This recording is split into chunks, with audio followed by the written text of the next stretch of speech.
નમસ્કાર વિદ્યાર્થી મિત્રો, ધોરણ 3 ગણિત ચેપ્ટર નંબર 9 કેટલા વખત એના વિશે આજે આપણે આગળ જોઈએ.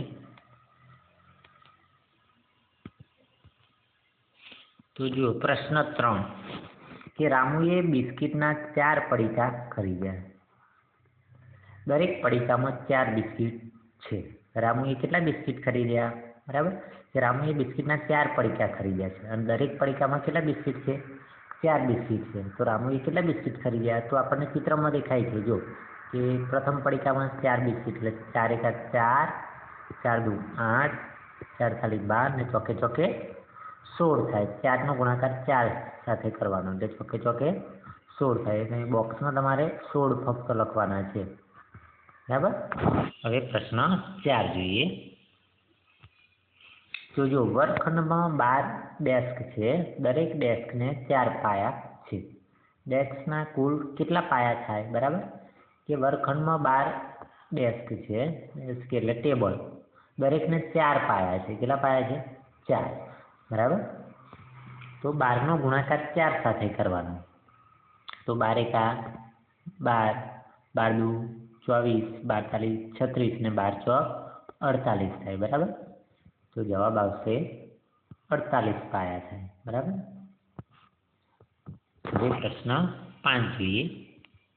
તો જુઓ, સબીહાએ 3 જોડી ફૂલ ખરીદ્યા. બરાબર, કે સબીહાએ 3 જોડી ફૂલ ખરીદ્યા. દરેક જોડીમાં 4 ફૂલ છે.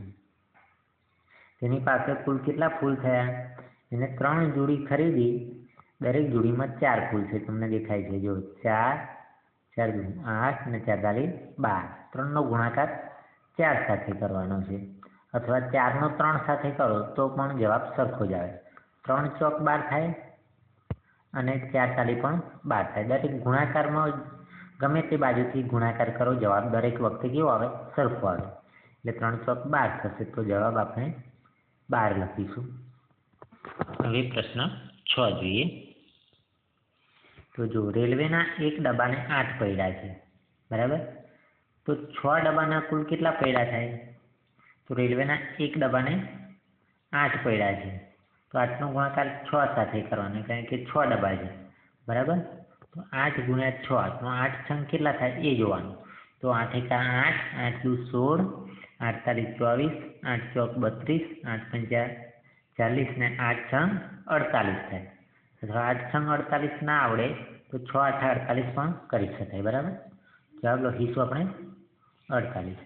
તો તમારે વિદ્યાર્થી મિત્રો આ નોટબુકમાં પણ લખવાનું છે અને ચોપડીમાં પણ લખવાનું છે. બરાબર. આ 4 પ્રશ્નો લખવાના છે. ઓકે, થેન્ક યુ વિદ્યાર્થી મિત્રો.